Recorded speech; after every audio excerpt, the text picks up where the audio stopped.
El día que enterré a mi hijo fue el día que descubrí que no era mío.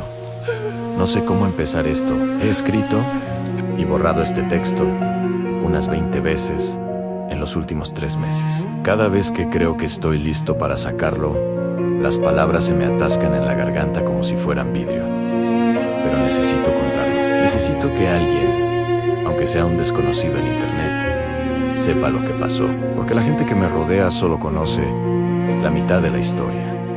La mitad bonita, Ann. La mitad que tiene sentido. Mi hijo Santiago murió hace 94 días. Tenía 7 años, 2 meses y 11 días. Se la cuenta exacta, porque desde que nació, cada día lo conté como un regalo.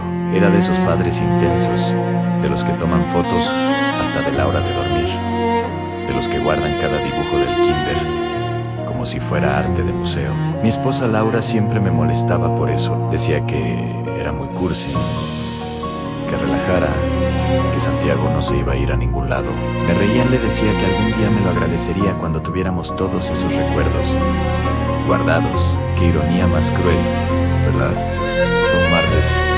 Un martes cualquiera de agosto. Recuerdo que hacía calor, ese calor húmedo que te pega la camisa a la espalda y te hace sentir incómodo todo el día. Santiago tenía entrenamiento de fútbol a las 5 de la tarde. Yo normalmente lo llevaba. Era nuestro momento. 1 hora en el carro, hablábamos de todo, de sus amigos, de sus miedos, de si creía que los dinosaurios eran más cool que los tiburones. Esas conversaciones tontas que en ese momento parecen insignificantes, pero que ahora daría mi vida entera por tener una más. Ese día Laura dijo que ella lo llevaría. Tenía que pasar por el supermercado que quedaba cerca del campo de fútbol. Yo tenía una reunión de trabajo que se había alargado.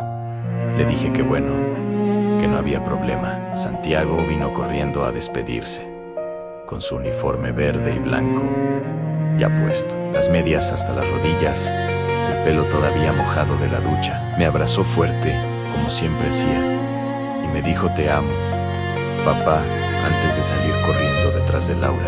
Esas fueron sus últimas palabras para mí. Te amo.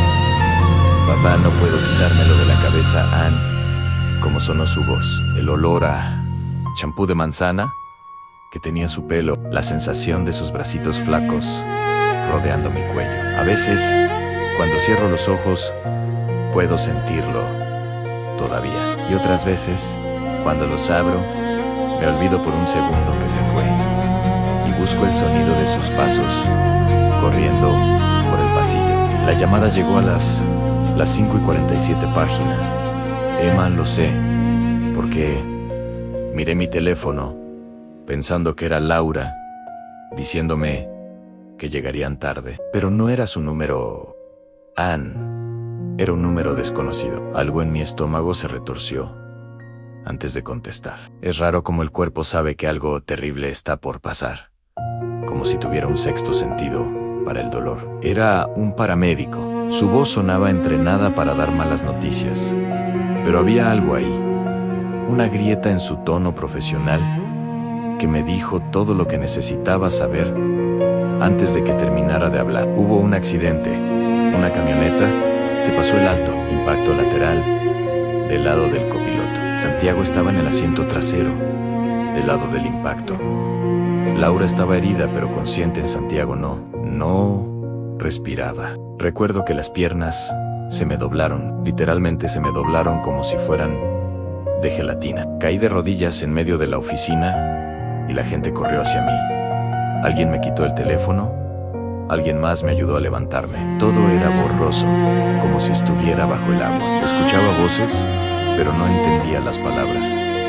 Solo podía pensar en Santiago, en su sonrisa, con un diente de menos adelante, en cómo se reía cuando le hacía cosquillas, en que esa mañana no le había dicho que lo amaba de vuelta porque estaba apurado. Me subí al carro, sin saber cómo llegué. Manejé al hospital sin recordar el camino. Es como si mi cuerpo funcionara en piloto automático, mientras mi mente gritaba en un loop infinito, por favor, Dios, por favor, no me lo quites, por favor. Cuando llegué a urgencias, Todo era caos, luces, gente corriendo, el olor a desinfectante y sangre. Pregunté por Santiago en la recepción y la enfermera me miró con esos ojos que nadie quiere ver nunca.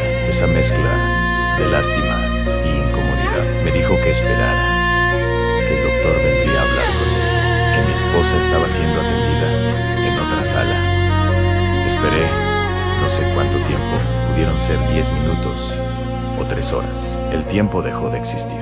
Me senté en una de esas sillas de plástico azul que hay en todos los hospitales, con las manos temblando, la boca seca, el corazón latiendo tan fuerte que pensé que me iba a explotar el pecho. Había una mancha de café en el piso. Frente a mí ahí me quedé viendo esa mancha como si fuera lo más importante del mundo. Porque si pensaba en otra cosa, si dejaba que mi mente fuera donde quería ir, me iba a desintegrar ahí mismo. Cuando el doctor finalmente salió, no tuvo que decir nada. Lo vi en su cara, en cómo caminaba, en cómo evitaba mi mirada mientras se acercaba. Se sentó a mi lado, puso una mano en mi hombro y dijo las palabras que partieron mi vida en dos. Lo siento mucho. Hicimos todo lo posible. Santiago había muerto a las 6:12 de la tarde. El impacto le causó un traumatismo craneal severo. No sintió dolor, me aseguraron, no sé. Fue rápido, como si eso fuera un consuelo. Como si saber que no sufrió pudiera de alguna manera hacer que el agujero en mi pecho doliera menos. Me dejaron verlo. Todavía no sé si fue un error o un regalo. Estaba en una camilla pequeña, cubierto con una sábana blanca hasta el pecho. Tenía los ojos cerrados, como si estuviera durmiendo. Todavía tenía puesto su uniforme de fútbol, pero estaba rasgado, manchado de sangre. Alguien le había limpiado la cara, pero podía ver el moretón oscuro en su sien. Me acerqué despacio, con las piernas temblando, y le toqué la mano. Estaba fría. Eso fue lo que me rompió, que estaba fría. Las manos de Santiago siempre estaban calientes, siempre sudorosas después de jugar, y ahora estaban frías y rígidas, y él ya no estaba ahí. Era solo su cuerpo. Mi niño se había ido. Me derrumbé, lloré como nunca había llorado en mi vida.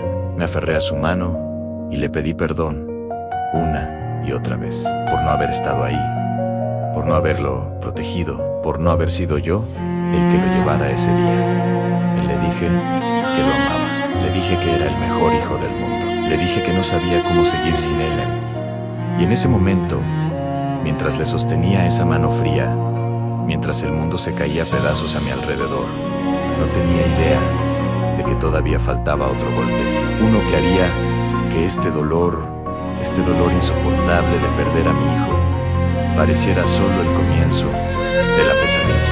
Si quieres saber cómo continúa esta historia, sígueme y acompáñame a desahogar este dolor. Gracias por escuchar.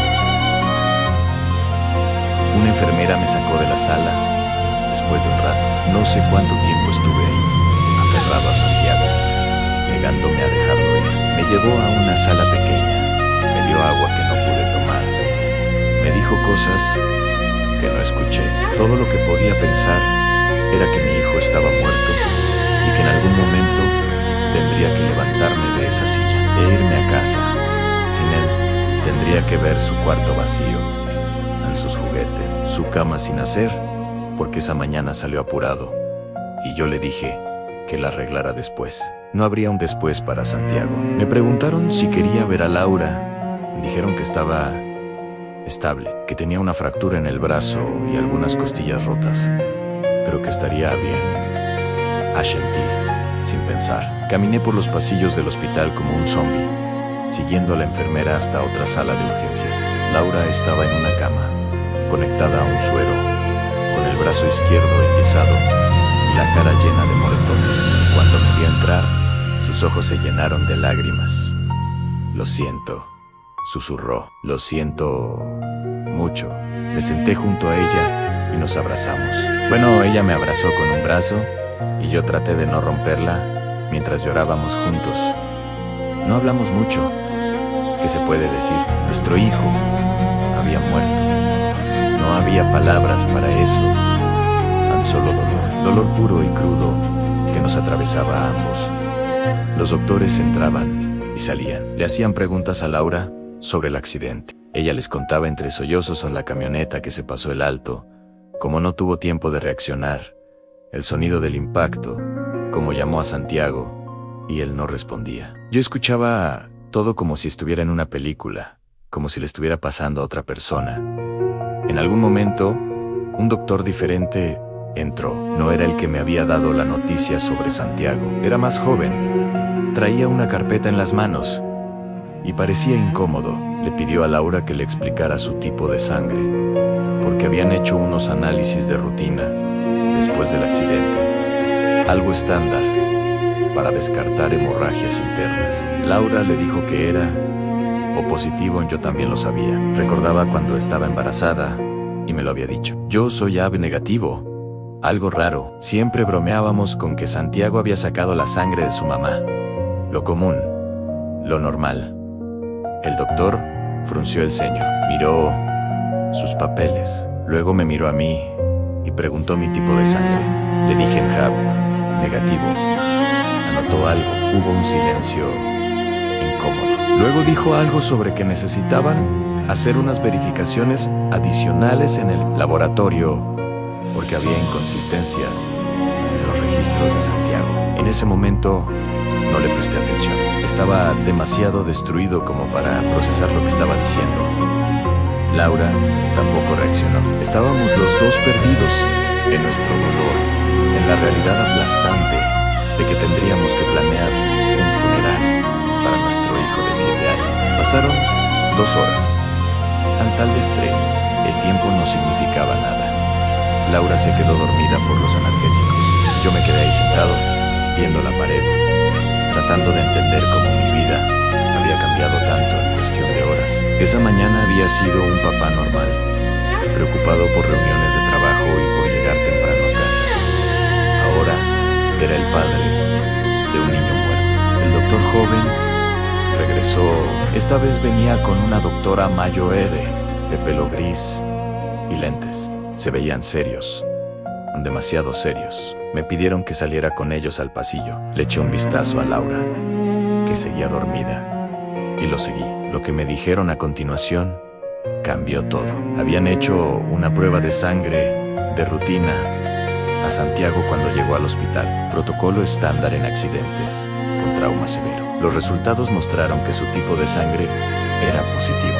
Me explicaron, con esa delicadeza médica que usan cuando están a punto de destrozar, que genéticamente era imposible que un padre AB negativo y una madre O positivo tuvieran un hijo A positivo. Me quedé mirándolo sin entender, o tal vez sí entendía, pero mi cerebro se negaba a procesarlo. Les dije que debía haber un error, que esas cosas pasaban, que confundieron las muestras. El doctor negó con la cabeza. Me explicaron que lo habían verificado 2 veces no había error. Santiago no podía ser mi hijo biológico. Sentí como si me hubieran golpeado en el estómago con un bate de béisbol. El pasillo del hospital empezó a dar vueltas. Tuve que apoyarme en la pared para no caerme. Los doctores me sostuvieron, me ayudaron a sentarme en una silla, me ofrecieron agua. Yo no podía mover la boca, no podía respirar. Debe haber un error, repetí como un mantra. Tiene que haber un error, pero sabía que no lo había. Lo vi en sus caras, en cómo evitaban mi mirada, en el tono de sus voces. Era real. Santiago, mi hijo, el niño que había visto nacer, que había cargado en brazos por primera vez hace 7 años, 2 meses y 11 días. No era mío. Les pedí que se fueran. Necesitaba estar solo. Se alejaron despacio, murmurando algo sobre apoyo psicológico y recursos disponibles. Yo me quedé ahí sentado en ese pasillo frío del hospital, con luces fluorescentes zumbando sobre mi cabeza, tratando de procesar 2 realidades imposibles al mismo tiempo. Mi hijo estaba muerto y no era mi hijo. ¿Cómo se supone que un ser humano maneje eso? ¿Cómo procesas un dolor cuando ni siquiera sabes si tienes derecho a sentirlo? Porque lo amaban Dios, lo amaba con cada fibra de mi ser, pero si no era mío, ¿Qué era? ¿Qué éramos el uno para el otro todos estos años? Volví a la sala donde estaba Laura. Seguía dormida. La miré, realmente la miré, tal vez por primera vez en años. Nos habíamos casado hace 9 años. Nos conocimos en la universidad. Ella estudiaba diseño gráfico, yo ingeniería. Fue amor a primera vista, de esas cosas que suenan cursis, pero que en ese momento sentí que eran reales. Nos casamos rápido, demasiado rápido según nuestras familias, pero estábamos seguros. Éramos jóvenes, enamorados, teníamos toda la vida por delante. Santiago nació 2 años después. Fue planeado, deseado, celebrado. Recuerdo el día que Laura me dijo que estaba embarazada. Lloré de felicidad. Fui a todas las citas prenatales. Estuve en el parto, sosteniéndole la mano, diciéndole que lo estaba haciendo increíble. Cuando pusieron a Santiago en mis brazos por primera vez, sentí que mi vida finalmente tenía sentido. Este bebé pequeño, arrugado, llorando, era mío. Era nuestro Ann. Era perfecto. Pero lo era. Pensé en todo, en él. Cada momento de los últimos 7 años. Hubo señales, algo que debía haber notado. Santiago no se parecía mucho a mí, pero tampoco era idéntico. A Laura tenía sus ojos, eso sí, a esos ojos cafés, grandes, que Laura tiene. Pero su nariz, su boca, su forma de reír, nunca pensé en buscar parecidos. Era mi hijo, punto. Nunca se me ocurrió dudar. Laura se movió en la cama y abrió los ojos. Me vio ahí parado, mirándola. Intentó sonreír, pero solo logró hacer una mueca de dolor. ¿Estás bien?, me preguntó con voz ronca. Qué pregunta más absurda. Ninguno de los dos estaba bien. Nuestro hijo estaba muerto. Pero ella no sabía que yo sabía. No sabía que los doctores me habían arrancado otra capa de realidad. Así que solo asentí, incapaz de hablar. Tenemos que llamar a nuestras familias, dijo ella en hacer los arreglos. El funeral, tendríamos que enterrar a Santiago. Ponerlo en una caja pequeña, en un hoyo en la tierra, y dejarlo ahí, para siempre. Y yo tendría que hacerlo, sabiendo que los últimos 7 años de mi vida habían sido una mentira.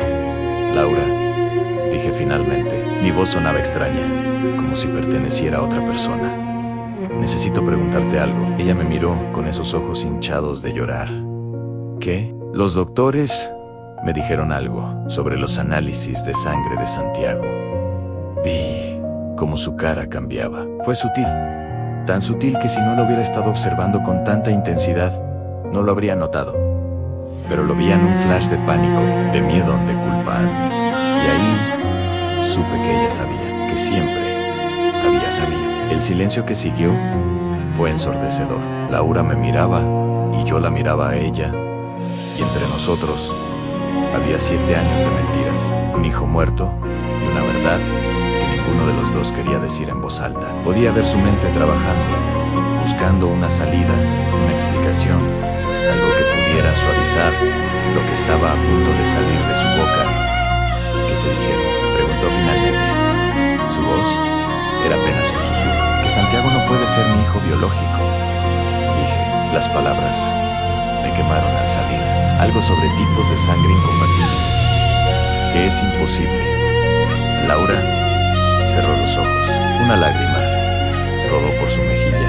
Vi cómo su labio inferior temblaba, cómo sus manos se aferraban a la sábana del hospital, y supe que no habría negación. Ella sabía exactamente de qué estaba hablando. ¿Es cierto?, presioné. Necesitaba escucharlo. Necesitaba que ella lo dijera. Abrió los ojos y me miró con una expresión que nunca olvidaré. Era culpa mezclada con dolor y con algo que parecía casi alivio. Como si hubiera estado cargando este secreto durante tanto tiempo, que finalmente soltarlo, incluso en estas circunstancias, fuera una liberación. Sí, dijo simplemente. Esa palabra, esa única sílaba, me destruyó más que cualquier otra cosa que había pasado ese día. más que la llamada del hospital, más que ver el cuerpo sin vida de Santiago, porque esto significaba que todo, absolutamente todo, en lo que había basado mi vida durante los últimos 7 años, era mentira. ¿Quién?, pregunté. Mi voz sonaba hueca, muerta. Laura negó con la cabeza. No importa. ¿Qué no importa? Sentí la rabia burbujeando en mi pecho. ¿Cómo que no importa? Mi hijo, el niño que acabo de ver muerto en una camilla de hospital, no es mío. ¿Y me dices que no importa quién es su padre? Tú eres su padre, dijo ella, con una fiereza repentina. Tú siempre fuiste su padre, el que lo crió, el que lo amó, el que estuvo ahí para cada momento importante de su vida. La biología no cambia eso. Me reí. Fue una risa amarga, sin humor. ¿En serio me vas a decir eso ahora? Después de haberme mentido durante casi 8 años. No quería que supieras, susurró. Nunca quise que supieras. Claramente me pasé las manos por la cara, tratando de ordenar mis pensamientos. Había tantas preguntas, tanta rabia, tanto dolor, que no sabía ni por dónde empezar. Cuando pasó, Laura cerró los ojos otra vez, como si recordar fuera físicamente doloroso. Ana, hace 8 años. Acabábamos de cumplir 1 año de casados. Estabas viajando mucho por trabajo. Te ibas semanas enteras. Yo me sentía sola, abandonada. Sé que no es excusa, pero que la interrumpí. Pero te sentías sola, entonces decidiste acostarte con otro. Y luego quedaste embarazada y decidiste hacerme creer que era mío. No fue así, protestó ella. Cuando me enteré de que estaba embarazada, no sabía de quién era. Habíamos estado, tú y yo también estábamos intentando tener un bebé en ese tiempo. Era posible que fuera tuyo, pero sabías que también podía no serlo. Sí, admitió, lo sabía. ¿Y nunca se te ocurrió decirme? ¿Nunca pensaste que tal vez, solo tal vez, yo tenía derecho a saber la verdad? Todos los días, dijo con voz quebrada, todos los malditos días pensé en decirte. Cada vez que te veía con Santiago, cada vez que te escuchaba llamarte papá, cada vez que veía lo mucho que lo amabas. Quería decirte, pero también sabía que si lo hacía, te perdería. Perdería todo y fui cobarde. Elegí mi felicidad, nuestra familia, por encima de la verdad. Me dejé caer en la silla junto a su cama. Ya no tenía fuerzas ni para estar de pie. ¿Quién es?, pregunté otra vez. ¿El padre biológico de Santiago? ¿Quién es? Laura guardó silencio por un largo momento. Podía ver la batalla interna en su cara. Finalmente, suspiró en Marcos. En el nombre me cayó como un balde de agua helada. Marcos, ¿tu primo Marcos? Ella asintió sin mirarme. Marcos San, el primo cercano de Laura Anel, que siempre estaba en las reuniones familiares, el que jugaba fútbol con Santiago cada Navidad, el que el año pasado le regaló a mi hijo, a Santiago, una pelota firmada por su jugador favorito, el que me palmeaba la espalda y me llamaba hermano. Ese hijo de puta, murmuran, lo he visto, he convivido con él y él sabía. Todo este tiempo supo que Santiago era su hijo y nunca dijo nada. Le hice jurar que nunca diría nada, dijo Laura rápidamente. Cuando me enteré de que estaba embarazada, se lo dije. Él quería que te dijera la verdad, pero yo no lo dejé. Le dije que si alguna vez abría la boca, lo cortaría de mi vida completamente. Que nunca volvería a ver a Santiago. Que generosa de tu parte, dije con sarcasmo. Le dejaste ver crecer a su hijo mientras yo vivía en la ignorancia. Tú eres su padre, repitió Laura. En todas las formas que importan. Tú eres su padre. Marcos solo es genética. Nada más en genética. Repetí la palabra como si fuera veneno. ¿Sabes cuántas veces me preguntaron si Santiago había heredado mi amor por los videojuegos o mi forma de arrugar la nariz cuando me concentro? ¿Cuántas veces busqué pedacitos de mí en él? Y todo este tiempo no había nada de mí en él, porque no era mío. Había todo de ti en él, insistió Laura, llorando abiertamente ahora. Su bondad, su risa, su forma de ver el mundo. Eso lo aprendió de ti. Tú lo formaste. Tú eres quien lo hizo ser quien era. Era. La palabra me dolió al decirla. ¿Quién era Am? Porque ya no está. Y ahora tengo que procesarlo todo junto. El dolor de perderlo y la traición de descubrir que nunca fue realmente mío. Siempre fue tuyo, dijo Laura con desesperación. Cada día de su vida fue tuyo. Cada recuerdo, cada momento, cada te amo. Papá fue real. Eso no cambia. La biología no borra 7 años de amor. Tal vez tenía razón. Tal vez el amor era más importante que el ADN. Pero en ese momento, sentado en ese hospital, con mi mundo destrozado en 1000 pedazos, no podía verlo así. Solo podía ver la mentira. La traición los años de engaño. Y me odiaba a mí mismo por estar pensando en eso, cuando debería estar pensando solo en Santiago. ¿Cómo pudiste? Pregunté finalmente. ¿Cómo pudiste mirarme a los ojos todos estos años y mentirme? Porque te amaba, dijo ella. Porque amaba a nuestra familia. Porque cometí un error terrible hace 8 años y pasé el resto de mi vida tratando de compensarlo, siendo la mejor esposa y madre que pudiera ser. ¿Y sabes qué? Funcionó, fuimos felices. Santiago fue feliz, tú fuiste feliz hasta hoy. Pero era una mentira, insistí. Toda nuestra felicidad estaba construida sobre una mentira. ¿Y eso la hace menos real?, preguntó. Todo lo que sentiste por Santiago durante estos 7 años desaparece, porque ahora sabes que no comparte ADN. De verdad, eres esa clase de persona. Sus palabras me golpearon como una bofetada, porque tenía razón. Maldita sea, tenía razón. Lo que sentía por Santiago no había cambiado. Seguía siendo el mismo amor desgarrador, el mismo vacío insoportable en mi pecho. Pero ahora estaba mezclado con todo esto otro, con la traición, con la confusión, con la rabia hacia Laura, hacia Marcos, hacia el universo entero, por ponerme en esta situación imposible. Necesito salir de aquí, dije parándome. No puedo estar aquí ahora mismo. No te vayas, suplicó Laura, por favor. Sé que estás furioso, sé que tienes todo el derecho de estarlo, pero no me dejes sola. No ahora, acabamos de perder a nuestro hijo. ¿Tu hijo?, dije cruelmente, y de Marcos, no mío. Vi cómo mis palabras la destrozaban, pero no me importó. Quería que doliera, quería que ella sintiera, aunque fuera una fracción del dolor que yo estaba sintiendo. Salí de la sala sin mirar atrás. Caminé por esos pasillos estériles del hospital.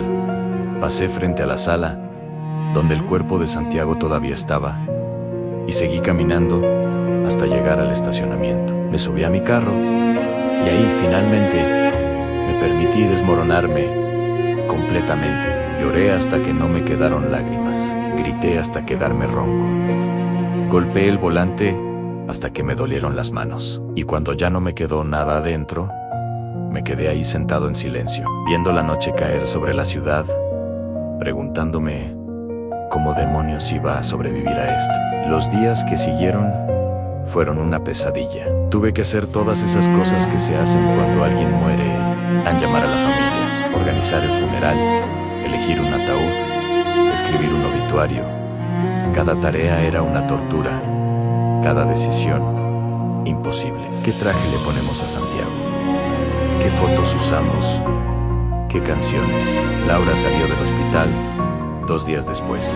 Yo me había ido a casa de mis padres, incapaz de volver a la nuestra, incapaz de ver el cuarto vacío de Santiago. Mis padres sabían que algo más pasaba, pero no preguntaron. Veían que estaba al borde del colapso. Laura me llamó 100 veces.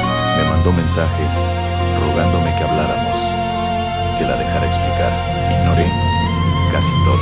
Nuestra comunicación se volvió puramente funcional, solo para coordinar el funeral. No hablamos de Santiago, no hablamos de Marcos, no hablamos de la bomba que había explotado en nuestro matrimonio. Primero, teníamos que enterrar a nuestro hijo.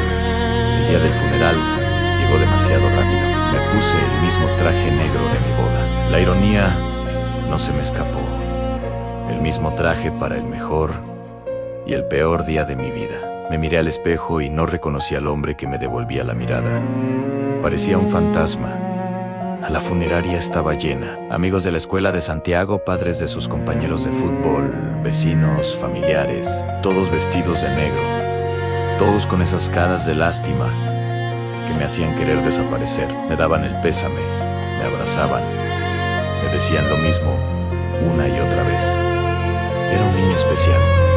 Está en un lugar mejor. Mentiras bien intencionadas, pero mentiras. Laura estaba del otro lado de la sala, rodeada de su familia, con el brazo en cabestrillo y moretones en la cara. Y vi a Marcos allí, de pie junto a su esposa e hijos. Con la cabeza gacha, nuestras miradas se cruzaron y vi culpa, dolor, miedo. Se veía tan destrozado como yo me sentía. Y lo odié con una intensidad que me asustó. Este hombre tuvo una aventura con mi esposa, engendró al niño que yo creía mío y ahora estaba en su funeral. Nadie más que nosotros tres sabía la verdad. El servicio comenzó. El ataúd de Santiago estaba al frente, pequeño y blanco, cubierto de rosas. Decidimos no abrirlo. Quería que lo recordaran vivo, sonriendo, corriendo. Hablaron varias personas, su maestra, su entrenador, mi madre. Luego me tocó a mí. Había escrito un discurso, palabras bonitas sobre mi hijo. Pero cuando llegué al podio y miré ese ataúd pequeño, con sus fotos sonriendo alrededor, todas las palabras se me olvidaron. No sé qué decir. Empecé. Mi voz estaba quebrada. ¿Cómo resumes la vida de alguien en unos minutos? Especialmente cuando esa vida fue tan corta, pero tan llena. Santiago tenía 7 años. En 7 años no es suficiente. Hice una pausa. Era mi mejor amigo. Me despertaba todas las mañanas emocionado de pasar tiempo con él, de escuchar sus historias sobre dragones y superhéroes, de ver el mundo a través de su inocencia. Miré a Laura. Estaba llorando. Nuestros ojos se encontraron y vi su dolor, su culpa, su arrepentimiento. Aparté la mirada. Hace unos días, continué. Santiago me abrazó antes de salir. Me dijo: te amo, papá. No sabía que sería la última vez. Si pudiera tener un solo deseo, sería volver a ese momento, abrazarlo más fuerte, decirle que lo amo, decirle que es lo mejor que me ha pasado.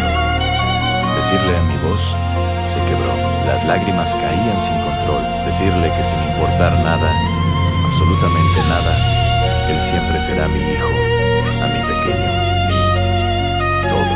Y ahí, parado frente a todos, me di cuenta de la verdad real, no la biológica. San Santiago era mi hijo, no por la sangre o el ADN. Era mi hijo porque yo lo elegí serlo cada día durante 7 años, porque yo lo cargué cuando estaba cansado, sequé sus lágrimas, celebré sus triunfos y lo consolé en sus fracasos. Le enseñé a andar en bicicleta, a amarrarse las agujetas, a ser amable. Marcos nunca hizo nada de eso. Marcos solo lo concibió, pero yo era su papá. No pude terminar. Bajé del podio y mi padre me puso una mano en el hombro. El resto del servicio pasó en una nube. En el cementerio, ver cómo bajaban ese ataúd pequeño fue lo más difícil de mi vida. Cada centímetro que descendía era un pedazo de mi alma que se arrancaba. Puse una rosa blanca sobre el ataúd antes de que lo cubrieran. Adiós, campeón, susurré. La gente se fue y Laura se acercó. Nos quedamos mirando la tumba. Lo siento, dijo ella, por todo, por la mentira, por el dolor. Yo también, respondí, y lo sentía la pérdida, la traición, la rabia. Sobre todo, sentía que había perdido mi identidad. ¿Quién era yo si no era el papá de Santiago? ¿Podrás perdonarme algún día?, preguntó. No lo sé, dije. Ahora mismo solo puedo pensar en él, en que se fue y no va a volver. Nos quedamos ahí un rato más, unidos solo por el dolor y por el recuerdo de un niño que amamos de maneras diferentes, pero igual de profundas. 3 meses después, me mudé. Intentamos arreglar las cosas, pero era inútil. Cada vez que la miraba, veía la mentira. Cada vez que cerraba los ojos, veía a Santiago. El amor y la traición estaban demasiado entrelazados. A Marcos nunca lo confronté. No valía la pena. Nada cambiaría lo que pasó. Ahora, todavía no sé cómo sentirme. Hay días en que el dolor me ahoga. Días en que veo a un niño de 7 años y tengo que voltearme para que no me vean llorar. Pero también hay momentos en que puedo recordar su risa, sus abrazos, sus te amo, papá, y sonreír. Porque esos momentos fueron reales. El amor fue real y nada. Ni la biología, ni las mentiras, ni la muerte pueden quitarme esos 7 años. A veces me preguntan si hubiera preferido no saber la verdad. No tengo respuesta. El conocimiento me destrozó, pero también me obligó a entender qué significa ser un padre. No es sobre ADN, es sobre quién se levanta a las 3 de la mañana por una pesadilla. ¿Quién les enseña a ser buenas personas? ¿Quién les muestra que son amados incondicionalmente? En ese sentido, Santiago fue completamente, absolutamente mío. Sigo yendo a su tumba toda la semana. Le llevo sus dulces favoritos, le cuento mi día, le digo que lo extraño y que siempre lo extrañaré. Escribo esto porque necesito sacarlo. Necesito que sepan que existió un niño llamado Santiago que llenó de luz 7 años de mi vida. Que no era mi hijo biológico, pero era mi hijo en todas las formas que importan. Necesito decir en voz alta que se puede sobrevivir a esto. No sé cómo, pero puedes. ¿Volveré a ser el de antes? No, esa persona murió con Santiago. Pero con el tiempo, quizá pueda ser alguien nuevo, alguien que lleva estas cicatrices, pero sigue adelante. Aún no llego ahí, pero sigo intentando. Por él, el día que enterré a mi hijo, fue el día que descubrí que no era mío, pero también fue el día que entendí que eso nunca importó. Era mío porque lo elegí, porque lo amé, y nada